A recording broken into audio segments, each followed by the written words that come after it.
ப்ளவுஸோட ஷோல்டர் பகுதியில் தையல் வெளியில் தெரியாமல் எப்படி ஸ்டிச் பண்ணுறதுன்னு பார்க்கலாம். இந்த மாதிரி பேக் பார்ட் பார்த்தீங்க அப்படின்னா சுற்றி வந்து தையல் போடாமல் எடுத்துக்கணும். கழுத்து மட்டும் லைனிங் கிளாத்தோட அடித்து திருப்பி எடுத்துக்கோங்க. படிமான தையல் எதுவும் போடக்கூடாது.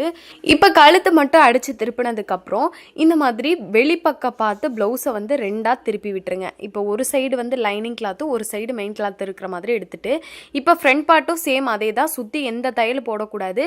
கழுத்து மட்டும் அடித்து திருப்பி எடுத்துக்கோங்க. இப்போ அதே மாதிரி ரெண்டு மெயின் கிளாத்தும் வந்து வெளிப்பக்கம் வந்து ஒன்று போல் பார்த்த மாதிரியும் லைனிங் கிளாத் ரெண்டு ஒரு சைடு இருக்கிற மாதிரியும் இந்த மாதிரி ஈவனாக போட்டுக்கோங்க. கழுத்து பகுதி மட்டும் நமக்கு சமமாக இருக்கணும். மெயின் கிளாத் எப்படி இருந்தாலும் பிரச்சனை இல்லை. நம்ம 1/2 இன்ச் தையலுக்காக விட்டுருப்போம் இல்லையா, அந்த தையலுக்காக விட்ட அளவை அப்படியே பிடிச்சிட்டு வந்துடுங்க.